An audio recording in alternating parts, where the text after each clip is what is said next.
Welcome to Straight Talk. I'm Eugene Chan. With us this evening is Dr. Eden Woon, the president of the American Chamber of Commerce in Hong Kong. Dr. Woon is an experienced business and academic leader and former military officer. His previous appointments include being the vice president of Starbucks in China, the CEO of the Hong Kong General Chamber of Commerce. Before that, he served in the US Air Force, reaching the rank of colonel, and has acted as China policy advisor to the US Secretary of Defense. Eden, welcome to Straight Talk. Yes, how are you? Very well, thanks. And finally, we have you on the show. I think this is a perfect timing to invite you to talk about what happened last week in Beijing, where President Trump visited China. I think he must be the first US leader in nearly a decade. Really at a time of so-called tensions over tariffs, technology, and other issues being sort of unresolved, how significant was this summit for the international business community for Hong Kong in Beijing? Well, it's pretty significant because, there are a lot of summits, although this one, has not taken place for 10 years. But basically, the two countries, are in a period of deep mistrust and conflicts in many different areas. And so for them to meet at this time is really necessary for both countries and also for the world and for the business community, as you said. So how do you think it has sort of gone overall? Well, I think they each entered the summit with expectations. Some of them are the same, and many of them, of course, are different. And I think that you could look at the expectations in two levels. One is a more macro level, and the other one is more micro level. And on the macro level, I think that China's interest is really mutual respect and mutual recognition of the status in the world. And then, of course, a constructive strategic stability relationship, which President Xi talked about. And so he did, in his opening remarks, mention that, and that's what he hoped for the two relations to be. And I think on the other side, actually, President Trump, based on his statements this time and some other statements in the past, he also has the same view. In other words, he feels that many issues cannot be resolved in the world without working with China. That China is very strong. It's a huge player in the world scene, and is not good to have China by its, on the side in resolving a lot of the, as you know, very, very made it very technical problems and geopolitical problems around the world. And so that's the macro level. On the micro level, of course, China hopes that the tariff situation, could be improved, and it hopes that technology exports could be loosened, and it hopes that there will be a possibility of Chinese investments going into the United States. On the U.S. side, I think that they're certainly interested in having relaxation on the export control of the critical minerals, but they also they're interested in the Chinese investment, although right now it's almost down to nothing. And then in addition, they hope that China could play a role in Iran, because the Iran conflict is really a nagging issue that is lasting much longer than U.S. expected. Right. So these are the micro wishes, and of course, as usual, buying American products, yes, and including agriculture, airplanes, etc. Those are the things that they each brought to the meeting. Right. Thank you for sort of a concise summary from the macro and micro level. Eden, you have been a person with both cultures. You've been working in the U.S., working in Hong Kong. You even be working with the actually advisor to the U.S. Defense. How would you suggest, from your point of view, how would the both sort of super nations right now. How should we sort of coexist, and how should we sort of work together for the common good? Have you seen that sort of signal coming out from this summit in Beijing? Well, you hope that when the two leaders sort of agree on what the strategic vision ought to be, then the whole government of each side will try to implement policies.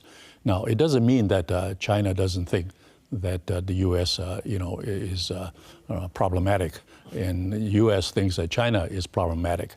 That is not going to go away for a long, long time.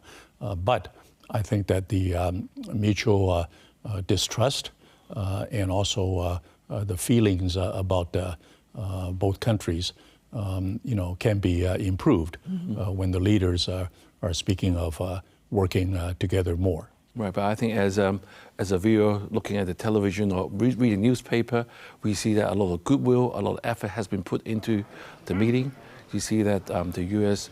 delegates are having, some of the ladies are wearing Chinese cheongsam, and also on our Chinese side they play even YMCA for President Trump. That's something, would you say, is a kind of goodwill, a good gesture to start off the meeting?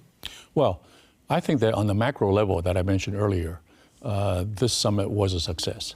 I think that China would feel that it has achieved its goal in stating its version of what the relationship should be. And I think that by and large, they see Trump agreeing with this. Right. On the micro level, however, not much has been revealed, frankly. And people who focus on the micro level, would say that this summit really didn't accomplish anything. Mm-hmm. And I think that's a mistake to think that way, because first of all, some of the micro requests or demands or needs could be satisfied in the coming days and weeks and months. Right. We already know that China will buy 200 Boeing aircraft, and maybe up to 750. And also, I think soybean purchase is probably going to come. And then on the U.S. side, they formed a council for trade and another council for investments. And I think that the fact that these two councils are established will facilitate the discussion on tariffs, the discussion on the critical minerals, and the discussion on restoring Chinese investments into the United States. Right. So we shall see, but those are not announced at this point, except for the councils, of course, they were announced, and the Boeing. But there are other things not announced, and I think that we'll see what happens. Right, Eden, I'm going to quote what President Xi spoke about how to build this relationship. He said, based on a positive, sound, constant, and enduring stability. Does that language, that's certainly there's a message to the world. How does that mean in practical terms? Well, I think that that's the issue. I think on this level, there seems to be agreement. But then what happens that, tactically, on the lower level, then meaning the specific levels, then there's great difficulty in, for example, the Iran I mentioned. To want China to be really proactive in working with Iran is probably not easy, because that's not the Chinese way in foreign policy. Right. To be, really proactively trying to mediate. But they can certainly have a lot of influence, Iran, and so we shall see. Yeah. And the other one, of course, as you know, has been here for decades, is the Taiwan question. And President Xi made it a very clear and forceful statement regarding Taiwan. And so President Trump knows. And then he didn't really directly address that, but that issue is, of course, still dangling. And but I think that if you have the overall sentiment being aligned, that makes solving these problems easier than before. Yeah, when you mentioned the Taiwan issue, I kind of remember President Trump was saying that he's not keen to send his troops over 9,000 miles for any military conflict, and he doesn't want Taiwan to be independent. I think that's a very strong supporting statement to President Xi's wishes. Would you say that? Well, I say that this is going to be a lingering issue. Right. Because it also involves other people in the U.S. government, True. including Congress. True. So this is not something that the president himself can decide. So that's why this is very, very complicated. Right. And also one more statement that President Xi emphasized that on this mutual beneficial nature of this economic ties is that one success is an opportunity for the other. I'm quoting things that he said. What was Trump's response to this? Do you think Trump also welcomed this direction as well?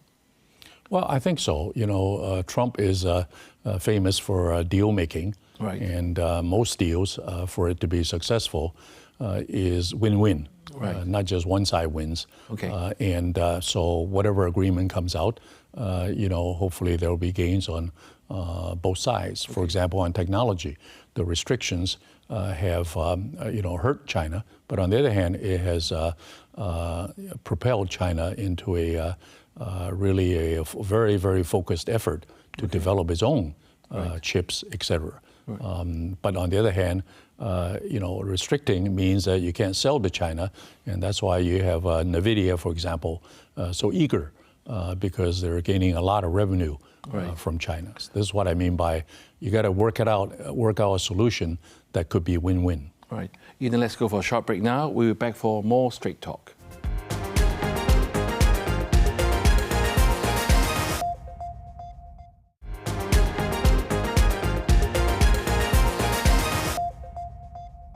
Welcome back to Straight Talk. We are talking to Dr. Eden Woon, the president of the American Chamber of Commerce in Hong Kong, about President Trump's visit to Beijing and its significance to the businesses here in Hong Kong. So, Eden, thank you very much for sort of analyzing both from a macro and micro level in terms of expectations and what you see and the road sort of forward. You're seeing that we have to iron out a lot of differences in months to come. I think you have said that very clearly. Since you mentioned about meeting with the U.S. business leaders, I think President Xi met Qualcomm and NVIDIA. He said that China's door will only open wider, especially with our country beginning with a 15th five-year plan. How do you think the American investors will sort of interpret that message? Well, I think that the business experience in China, in many people's view, are generally very positive. Right. But there's no doubt there are businesses which have encountered difficulties in China, including market access. And so what President Trump has put as one of his agenda items is to have the market access be wider open in China. And President Xi saying that really is saying that, hey, don't worry, we're going to open up the market more. But let's see what happens. And this is where the Trade Council and the Investment Council will help out, because if there's some hesitancy, then it could be discussed. Whether it's resolved or not, it's not sure, but at least it could be discussed in such a forum. Right. Eden, just now you mentioned that from your view, the summit is a success because it's definitely gave the two leaders sort of have a lot of strong display of goodwill and positive engagement at the summit. If I have to be on the negative side, is there anything that the business leaders would like to see that hasn't materialized? If I have to ask that question, what would you say? Well, if you look at it from the micro point of view and also individual demands, there really no agreement that came out. There was not a joint statement. There was no joint communique. There were not deals that were signed on the spot. Other than Boeing, it was just promise of more soybean purchases, and understanding that these are issues that need to be resolved. And there was probably, I'm sure, in the private meetings, there were a lot of discussion on whether it be critical minerals or technology export, et cetera. But nothing was really publicized. On the geopolitical issue, yes, President Trump said something about Taiwan, and I think that China, has made a point, made this point what the red line is on Taiwan. But whether or not the behavior or anything will happen, including a big arms sales package that is now waiting to be approved by the White House. We shall see. On the purchases and deals, et cetera, I think they will flow, but it's not going to be necessarily immediate. And if you're looking at it from an immediate outcome point of view, you're probably disappointed. But we'll see like I said, in the coming days and weeks and months, whether some of those will be signed, right, and actually things will happen on a concrete level. Right. Eden, let's bring the whole picture now back to Hong Kong. I mean, you are the president of the American Chamber of Commerce, and I know that you have recently conducted a survey on your members who are majority or predominantly business corporates in Hong Kong, and actually shows a rising optimism about Hong Kong's outlook despite all these geopolitical tensions. Actually, at the highest level in 2 years in terms of all that. So what is driving this renewed confidence in Hong Kong, do you think, from your members? Well, we did the business sentiment survey in December. Right. So it was like 5-6 months ago. And the feeling at that time is that Hong Kong is still a great place to do business. And frankly, the companies that want to leave Hong Kong have already left.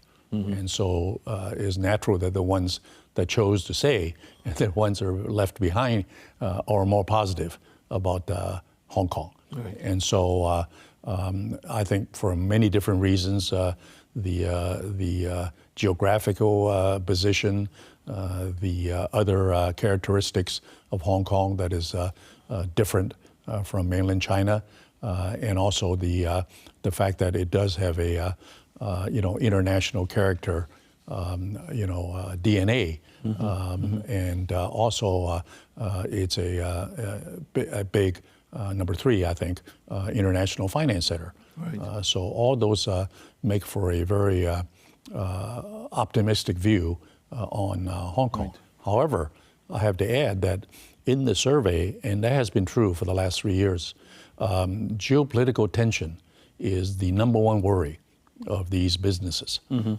They worry about U.S.-China relations.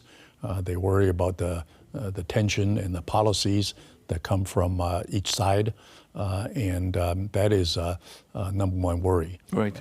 And so this particular visit then, since it has improved the atmosphere, and there's a hope among the members then that this will spill over to an easier conducting of business here. Right, Eden. And also I've noted the recent U.S. legislation targeting Hong Kong's special status, which sort of takes away Hong Kong's unique exemption from the U.S. investment scrutiny. So how are you advising your members to sort of navigate that? I mean, do you think that will be coming back, or if it doesn't, how should they do business in Hong Kong? Well, I think the businesses now are pretty well adapted to the situation. They hope that another thing that is a big worry. They hope that Hong Kong's overseas perception improves. That's another big worry that they have in the survey, and that's why we always work with the Hong Kong SAR government to tell them that the international character really needs to be maintained and also promoted. Right. So that's those are the things that the members feel. But still, I think that they're here hunker down, and they know about the Greater Bay Area. Yep. They know that the Chinese economy at some time is going to rebound, and they know that this is a great access point to both North and Southeast Asia, and also to West Asia. Right. So that's what makes them want to stay here. Right, Eden, since you mentioned about the people concerned about Hong Kong being sort of international perceptions that Hong Kong become less differentiated from mainland cities. There's some people who say that, but we're in Hong Kong, we know that is not 100% true. How would you suggest, how would you advise the government to making sure this perception doesn't go along any further? Well, I think the government is doing a pretty good job in welcoming international chambers. Right. There are obviously going to be a few who are hesitant, especially when it comes to American when you have the word American in there. But I think that after this meeting, you see that the country's leader is really want to have a more open, more proactive, and more stable and welcoming relationship with the United States. Hopefully, the Hong Kong SAR government, follows through. Right. But the general feeling is that this place still has tremendous value, and it needs to really continue on that road. Right, President. I also read that some very positive news from a survey saying that 94% of respondents remain very confident with Hong Kong's rule of law, something that we are very proud of.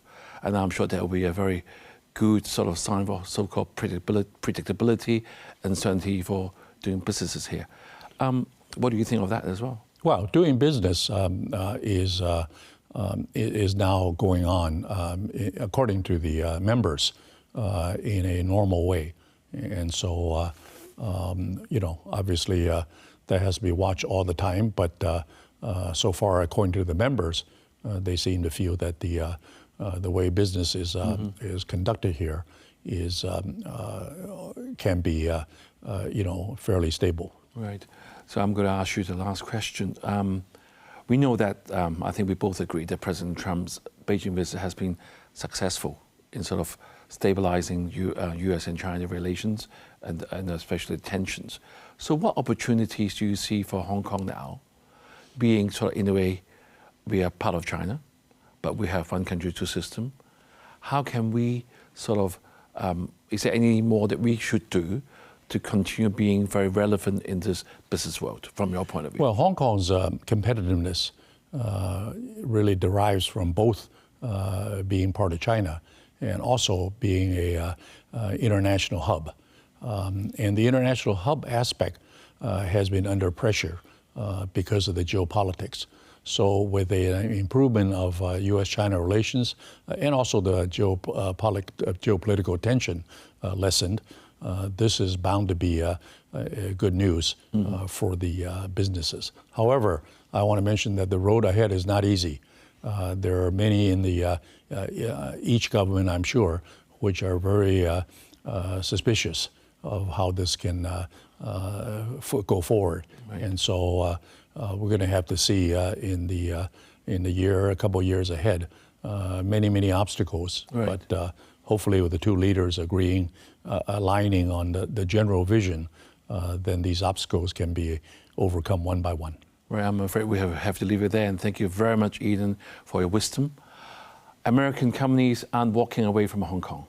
Yes, challenges remain, but when the world's two largest economies keep talking, Hong Kong, with its rule of law, its openness, and its unique role, stays in the game. Have a good evening and see you next week.